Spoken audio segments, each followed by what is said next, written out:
శ్రీ మహాగణాధిపతయే నమః, శ్రీమాత్రే నమః. మాచిరాజ్ భక్తి ప్రేక్షకులందరికీ నమస్కారం.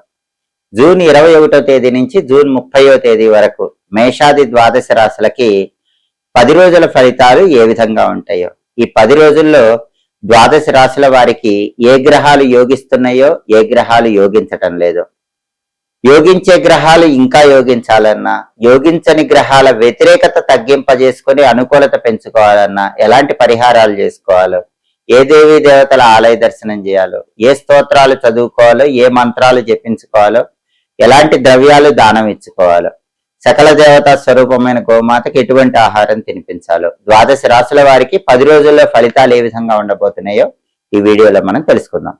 తదుపరి వృషభ రాశి. వృషభ రాశి వాళ్ళకి జూన్ 21వ తేదీ నుంచి జూన్ 30వ తేదీ మధ్యలో ఈ 10 రోజుల్లో రాశి ఫలితాలు పరిశీలిస్తే ప్రధానంగా 10 రోజుల ఫలితాలు చూసే 4 గ్రహాలు రవి, బుధుడు, కుజుడు, శుక్రుడు, ఈ 4 గ్రహాల్లో సూర్యుడు 2వ స్థానంలో సంచారం చేస్తూ వ్యతిరేక ఫలితాలు ఇస్తున్నాడు. 2వ స్థానంలో సూర్యుడు వ్యతిరేక ఫలితాలు ఇచ్చినప్పుడు అది వాక్ స్థానం అవుతుంది కాబట్టి మాట దూకుడు వల్ల పనిచేసే చోట అధికారులతో, సహోద్యోగులతో ఇబ్బందికర పరిస్థితులు ఎదురవుతాయి. అంటే వృషభ రాశి వాళ్ళు దూకుడుగా మాట్లాడటం వల్ల సహోద్యోగులతో గొడవలు రావటం, అలాగే దురుసుగా సమాధానం చెప్పటం వల్ల పై అధికారులు బాస్తో విభేదాభిప్రాయాలు రావటం, ఇలాంటివి జరిగే అవకాశాలు ఉన్నాయి. కాబట్టి వృషభ రాశి వాళ్ళు గుర్తుపెట్టుకోవాల్సిన విషయం ఏంటంటే, ఆఫీసులో కొలీగ్స్ తో మాట్లాడుతున్నా, బాస్తో మాట్లాడుతున్నా దూకుడుగా, దురుసుగా కాకుండా సమయానికి తగినట్లుగా సమాధానం చెప్పే ప్రయత్నం చేయాలి. అప్పుడే బాస్తో గాని, కొలీగ్స్ తో గాని గొడవలు రాకుండా ఉంటుంది. అలాగే సూర్యుడు యోగించటం లేదు కాబట్టి రాజకీయాల్లో కూడా మాట్లాడేటప్పుడు జాగ్రత్తగా మాట్లాడకపోతే రాజకీయ రంగంలో ఉన్న వృషభ రాశి వాళ్ళకు కొన్ని వ్యతిరేక ఫలితాలు ఎదురవుతాయి. వ్యవసాయ రంగంలో ఉన్న వాళ్ళకు కూడా కొన్ని ఒడిదుడుకులు సంభవించే సూచనలు ఎక్కువగా ఉన్నాయి. 2వ స్థానంలో రవి ఉండటం వల్ల వాక్ సంబంధమైన అనారోగ్య సమస్యలు ఇటువంటివి కూడా కలిగే సూచనలు ఉన్నాయి. కాబట్టి ఈ సమస్యలన్నీ పోవాలంటే సూర్యుడి బలం పెంచుకోవటానికి ఆదిత్య హృదయం గాని, సూర్యాష్టకం గాని రోజు వినటం లేదా చదవటం చేయాలి. ప్రతిరోజు ఓం సవిత్రే నమః అనే మంత్రాన్ని 12 సార్లు చదువుకోవాలి. గోధుమలు నానబెట్టి బెల్లంతో కలిపి ఆవుకు తినిపించాలి. అదేవిధంగా కేజింబావు గోధుమలు ఎర్ర వస్త్రంలో మూటగట్టి బ్రాహ్మణుడికి దానం ఇవ్వాలి. సూర్య నమస్కారాలు చేస్తే రోజు చాలా మంచిది, సూర్యుడి బలం పెరుగుతుంది. లేదా స్తోత్రాలు వింటే సూర్యుడు అనుగ్రహిస్తాడు. సూర్యుడికి అర్ఘ్యం కూడా ఇష్టం కాబట్టి రాగి చెంబులో నీళ్లు తీసుకుని ఆ నీళ్లలో ఎర్ర పుష్పాలు కలిపి తూర్పు వైపు తిరిగి సూర్యుడికి ప్రీతి కోసం 12 సార్లు ఆ నీళ్లు మొక్కలో విడిచిపెడుతూ సూర్యుడికి అర్ఘ్యం ఇవ్వండి. దానివల్ల కూడా సూర్యుడు యోగిస్తాడు. అలాగే వృషభ రాశి వాళ్ళకి బుధుడు 3వ స్థానంలో వ్యతిరేక ఫలితాలు ఇస్తున్నాడు. దానివల్ల వృషభ రాశి విద్యార్థులు బాగా హార్డ్ వర్క్ చేస్తేనే ర్యాంకులు వస్తాయి. వృషభ రాశి నిరుద్యోగులు కూడా ఎంతో ప్రిపేర్ అయినా కూడా ఇంటర్వ్యూకి జాబులు రావటం కష్టంగా ఉంటుంది. వ్యాపారంలో కూడా ఒడిదుడుకులు అనేవి ఉంటాయి. దానికి కారణం విద్యార్థులకి, నిరుద్యోగులకి, వ్యాపారస్తులకి 3వ స్థానంలో బుధుడు వ్యతిరేక ఫలితాలు ఇస్తున్నాడు. అవి తొలగింపజేసుకుని విద్యారంగం, వ్యాపార రంగం, నిరుద్యోగుల ఉద్యోగం కోసం చేసే ప్రయత్నాల్లో అనుకూలత రావాలంటే గణపతి ఆలయ దర్శనం చేయాలి. గం క్షిప్ర ప్రసాదనాయ నమః అనే మంత్రాన్ని 21 సార్లు చదువుకోవాలి. సంకటనాశక గణేష స్తోత్రం చాంటింగ్ వినాలి. నానబెట్టిన పెసలు ఒకసారి గోమాతకు ఆహారంగా తినిపించాలి. అలాగే కేజింబావు పెసలు ఆకుపచ్చ వస్త్రంలో కట్టి దానం ఇవ్వాలి. ఇవి చేసుకుంటే బుధుడి బలం పెరుగుతుంది. విద్యార్థులకి, వ్యాపారస్తులకి, నిరుద్యోగులకి అప్పుడు అనుకూల ఫలితాలు కనిపిస్తాయి. అలాగే కుజుడు జన్మంలో వ్యతిరేక ఫలితాలు ఇస్తున్నాడు. జన్మంలో కుజుడు ఉన్నప్పుడు ముక్కు మీద కోపం ఉంటుంది. ఆ కుజుడి దృష్టి 7వ స్థానం మీద పడుతుంది కాబట్టి లైఫ్ పార్ట్నర్ తో గొడవలు అవుతాయి. ముక్కు మీద కోపం వల్ల అన్ని సమస్యలు వస్తాయి. అవి తొలగింపజేసుకోవాలంటే కందులు నానబెట్టి బెల్లంతో కలిపి ఆవుకు తినిపించాలి. కేజింబావు కందులు ఎర్ర వస్త్రంలో కట్టి దానం ఇవ్వాలి. అలాగే సుబ్రహ్మణ్య స్వామికి సంబంధించిన ఓం స్కందాయ నమః అనే మంత్రం రోజు 21 సార్లు చదువుకోవటం, సుబ్రహ్మణ్య అష్టకం వినటం చేయాలి. అప్పుడు జన్మంలో కుజుడిచ్చే వ్యతిరేక ఫలితాల నుంచి బయటపడవచ్చు. కోపాన్ని నియంత్రణలో ఉంచుకోవచ్చు. లైఫ్ పార్ట్నర్ తో గొడవలు లేకుండా జాగ్రత్త పడవచ్చు. అలాగే శుక్రుడు వృషభ రాశి వాళ్ళకి 3వ స్థానంలో ఈ 10 రోజుల్లో వ్యతిరేక ఫలితాలు ఇస్తున్నాడు.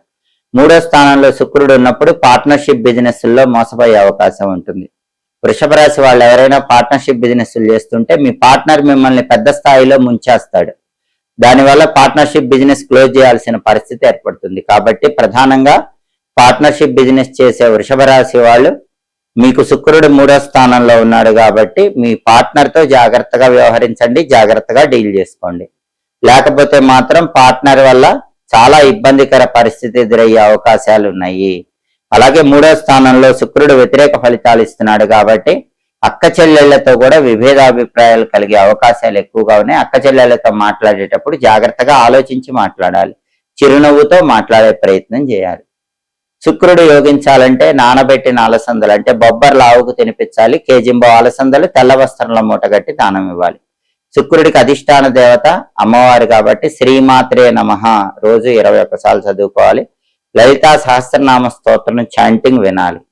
అలా చేస్తూ ఉంటే శుక్రుడు ఇచ్చే వ్యతిరేక ఫలితాల నుంచి బయటపడి ఈ 10 రోజుల్లో అనుకూల ఫలితాలు పొందవచ్చు. కాబట్టి వృషభ రాశి వాళ్ళకి ప్రధానంగా 10 రోజుల ఫలితాలు చూసే 4 గ్రహాలు రవి, బుధుడు, కుజుడు, శుక్రుడు, ఈ 4 గ్రహాలు కూడా జూన్ 21 నుంచి జూన్ 30 మధ్యలో వ్యతిరేక ఫలితాలు ఇస్తున్నాడు. కాబట్టి ఈ 4 గ్రహాలు ఇచ్చే వ్యతిరేక ఫలితాలు తొలగింపజేసుకొని పూర్తిగా 10 రోజుల్లో అనుకూల ఫలితాలు పొందాలంటే ఈ 4 గ్రహాలకు సంబంధించిన ఈ శక్తివంతమైన పరిహారాలు చేసుకోవాలి. జూన్ 16వ తేదీ నుంచి శ్రీ మహావిష్ణువుకు ప్రీతిపాత్రమైన జ్యేష్ఠ మాసం ప్రారంభమవుతుంది.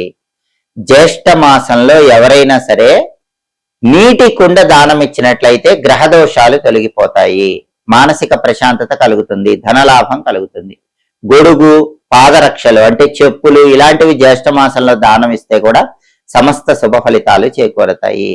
జ్యేష్ఠ మాసంలో అన్ని రకాలైనటువంటి సమస్యల నుంచి బయటపడటానికి ఎవరైనా సరే విష్ణు సంబంధమైనటువంటి ఆలయానికి వెళ్ళి ఆలయంలో ధ్వజస్తంభం దగ్గర దీపం పెట్టాలి.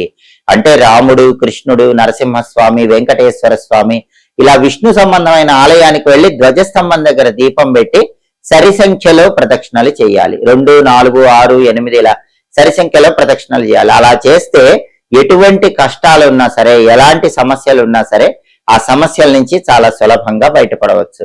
అలాగే ప్రధానంగా ఈ జ్యేష్ఠ మాసంలో ఆదివారంతో కూడిన సప్తమి జూన్ 21వ తేదీ వస్తోంది. దాన్ని భాను సప్తమి అనే పేరుతో పిలుస్తారు. ఎవరైనా ప్రమోషన్లు కావాలి, ఇంక్రిమెంట్లు రావాలి అనుకునే వాళ్ళు ఈ జ్యేష్ఠ మాసంలో వచ్చే భాను సప్తమి రోజు అంటే జూన్ 21వ తేదీ ఎండు మిరపకాయలో ఉన్నటువంటి విత్తనాలు అంటే ఎండుమిరపకాయ గింజలు కొన్ని రాగి చెంబులో ఉన్న నీళ్లలో వేసి ఆ నీళ్లతో తూర్పు వైపు తిరిగి సూర్యుడికి అర్ఘ్యంలాగా 12 సార్లు విడిచిపెట్టండి.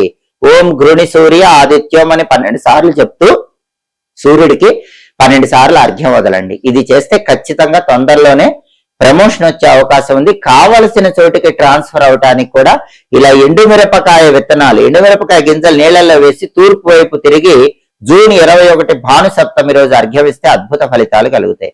అలాగే జూన్ 21 అంతర్జాతీయ యోగా దినోత్సవం. ఆ రోజు సూర్య నమస్కారాలు చేస్తే కూడా విశేషంగా సూర్యుడి అనుగ్రహం కలుగుతుంది. ఈ జ్యేష్ఠ మాసంలోనే దశపాపహర దశమి అని వస్తుంది. జ్యేష్ఠ మాసంలో శుక్లపక్షంలో వచ్చే దశమి తిథిని దశపాపహర దశమి అంటారు. ఇది జూన్ 24వ తేదీ బుధవారం వచ్చింది. జూన్ 24 బుధవారం ఎవరైనా సరే కొద్దిగా గంగాజల నీళ్లలో కలుపుకొని ఆ నీళ్లతో స్నానం చేయండి. 10 రకాలైనటువంటి పాపాల నుంచి బయటపడి అదృష్టాన్ని, ఐశ్వర్యాన్ని సిద్ధింపజేసుకోవచ్చు. అలాగే జ్యేష్ఠ మాసంలో శుక్లపక్షంలో వచ్చే ఏకాదశిని నిర్జల ఏకాదశి అంటారు.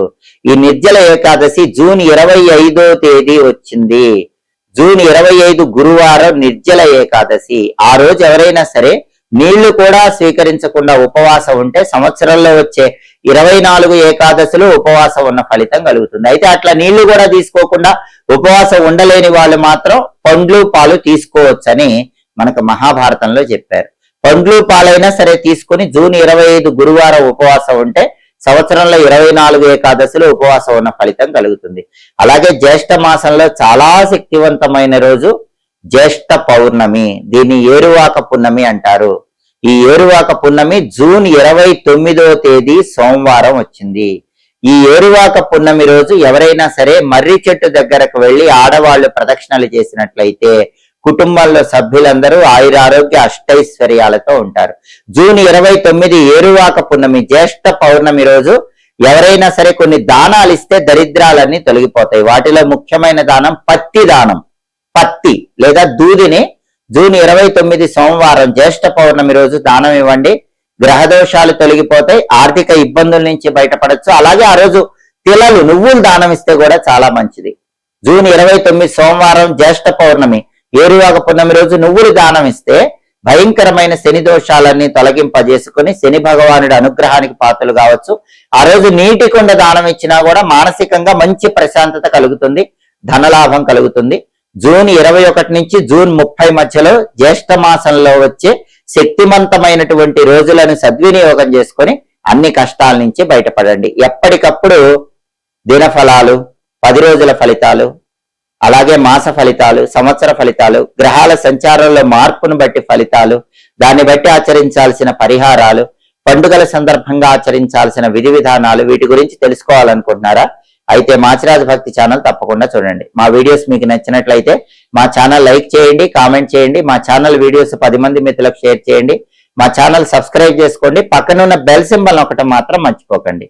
సర్వే జనాః సుఖినో భవంతు. స్వస్తి.